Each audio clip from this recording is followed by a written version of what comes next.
I'm off to Dallas for a college football doubleheader in Texas on Saturday, and then to Washington, D.C., where we'll be filming 2 episodes of SBJ's Inside the Industry TV show, Season 2, launching soon. And this is your morning Buzzcast for Friday, October 3rd. I'm Abe Madkour. The WNBA Finals begin tonight, Friday night, with the Aces taking on the Mercury. It's a best-of-7 series. But think of the backdrop around this series. Think of all the tension going on in the league between players and management. The pressure on Commissioner Cathy Engelbert mounted on Thursday when Caitlin Clark said Napheesa Collier made a lot of very valid points when she criticized the league's leadership, saying, quote, "Fee said it all. We need great leadership at this time across all levels." So remember, on Tuesday, Collier said the WNBA Commissioner Engelbert told her that Clark should be grateful that she makes $16 million off the court because without the platform that the WNBA gives Caitlin Clark, she wouldn't make anything. Caitlin Clark said she had previously not heard that story and that she has not heard from Engelbert since those remarks. Clark didn't directly respond to Engelbert's alleged comment, but noted she had made money through name, image, and likeness in college, and that she was able to earn money before even getting to the WNBA. So she didn't address it head-on directly about Cathy, but she did talk about the overall marketplace. To me, it's striking how Cathy Engelbert right now is really on an island. There has been no player support of her. There hasn't been even much team executive support of her or the leadership at the WNBA. Engelbert, besides an initial statement, hasn't made any further public comment. She will certainly be in the spotlight during the finals this week, but I am not sure of her media availability or whether she plans to meet the media. Sooner or later, this talk and the comments will have to calm down and cool down, because they are currently negotiating a CBA between labor and management. The current CBA will expire at the end of this month of October. Bottom line, these are challenging, tense times at the WNBA, unlike anything I've ever seen before. Let's move on. Jimmy Haslam, who of course owns the MLS Crew in addition to the Cleveland Browns, spoke at Leaders Week London on Thursday. That is an event hosted by our sister company, Leaders in Sport. And Jimmy Haslam had a pretty blunt message. He said that MLS has a long way to go in getting people to watch the product on television.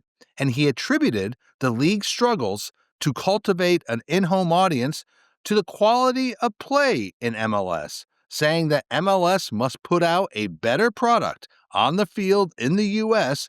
if MLS wants to draw a bigger audience. Rare, pretty honest comments.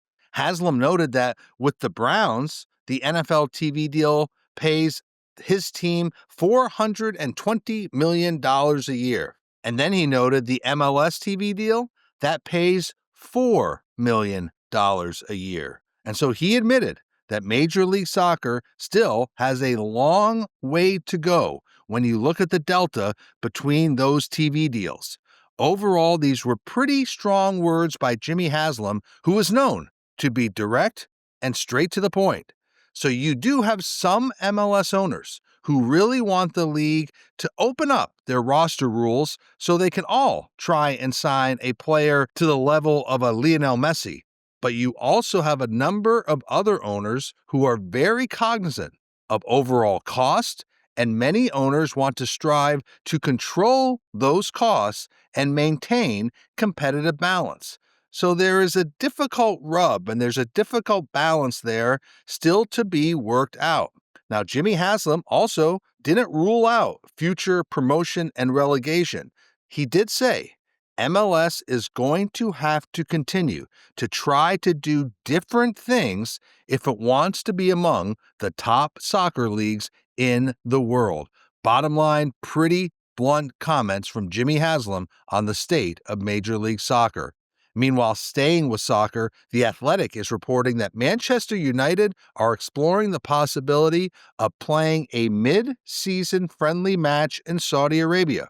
Talks are in the early stages, but the United see a match as a way to drive revenue. And when we talk about raising revenue, it's because of the debt levels that United is facing. They have a debt level of about $1 billion. And the club's co-owner, Jim Ratcliffe, has said time and again they need to drive revenue and cut costs. So that is certainly the appeal of a match in Saudi Arabia that could happen sometime in the future. Let's shift to the golf world. There was a rare look at the finances of LIV Golf, published by the Financial Times, and it provided unique details around LIV Golf's financials outside of the United States. The numbers were from LIV Golf's UK arm, and it showed that outside the United States, LIV Golf had losses in 2024 of more than $460 million. That was an increase from losses in 2023 of roughly $395 million.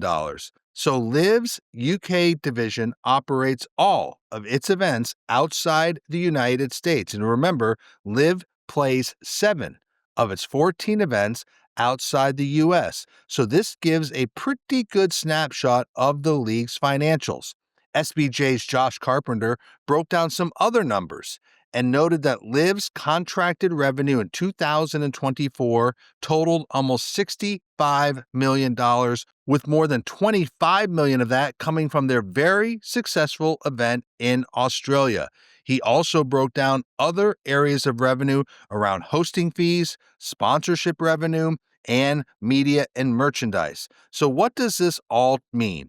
Well, it's a rare look inside the financials of a league and LIV Golf. The size of the losses may surprise many, but it does show the investment that LIV Golf is making. It shows the outlay of cash that they are providing. It shows how difficult building and growing a league is. Now, it shouldn't portend any sign of the future because we have heard, and it's been reported, that Saudi Arabia's public investment fund is committed to LIV Golf for the long term. But these are numbers that will continue to be analyzed, and we will see how LIV can grow revenue and cut losses in the future. You know, there was a big hire by Oakview Group, which has brought on longtime arena business leader Amy Latimer as its chief business officer. Now, Amy Latimer joins from Delaware North. She spent the last 2+ years as that company's COO. But before that, she spent nearly 30 years at TD Garden and part of Delaware North's operation in Boston. She is incredibly well regarded. I have been a longtime friend of hers, and I'm a self-admitted huge fan of her talents and her business acumen. She was an SBJ game changer in 2011. She has really been synonymous with Delaware North and the Jacobs family. So this move had to be a very difficult decision for her. But it was obviously clear that this opportunity to join Oakview Group was too intriguing for her to pass up.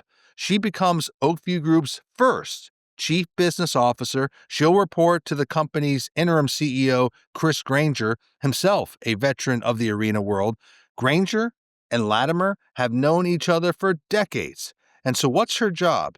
Well, she'll oversee Oakview Group's full array of venue services. They have so many venues: management, hospitality, security, parking, premium experience. All that will fall under Amy Latimer. It's a big job. Amy Latimer will continue to be based in her home city of Boston. She'll join Oakview Group on October 24th. Meanwhile, her role at Delaware North as COO will be filled by a longtime veteran of that company, Jamie Obletz. He has been promoted after 4+ years of running sports service. Jamie is well known in sports business circles, takes on a larger role as COO of Delaware North, based out of Buffalo. So the takeaways from the Buzzcast from today and this week: number one, rarely have I seen the level of tension and really distrust between players and leadership as I have from the WNBA this week.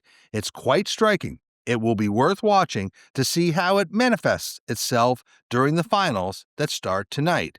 Number 2, the pressure remains on MLS to increase its viewership and audience as one owner came out publicly saying the product needs to get better in order for the audience to grow. And that is a rare, striking comment from a team owner. Number 3, when you look back at this week, it was a difficult week for the PGA of America that has had to wrestle with the fallout of unruly fan behavior at the Ryder Cup.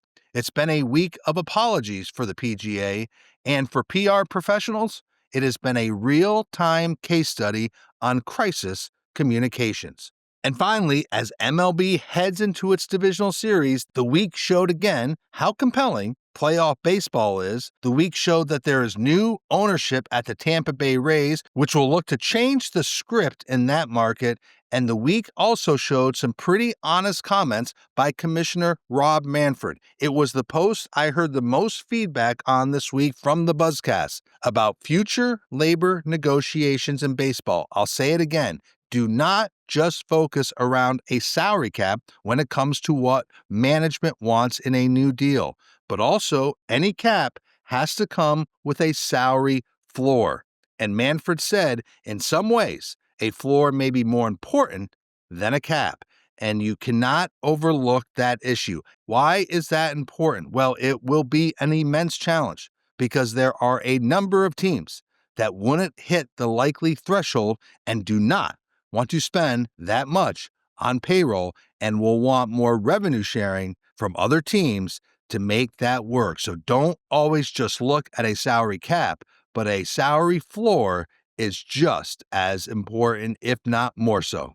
An SBJ programming note this week on the SBJ Sports Media Podcast, Austin Karp looks at how NFL games remain on pace for a record audience this season and why the Ryder Cup saw some of its lowest numbers in decades. Plus, with the NHL season set to begin, Steve Levy, the longtime voice of all things hockey on ESPN, discusses what's driving storylines around the league. And finally, a look at the biggest winners in media from MLB's regular season. All that and more on the SBJ Sports Media Podcast. Make sure you like and subscribe. Available now wherever you get your podcasts. And so that is your morning Buzzcast for Friday, October 3rd. I'm Abe Madkour. Thanks for listening. Stay healthy. Be good to each other. I'll speak to you next week.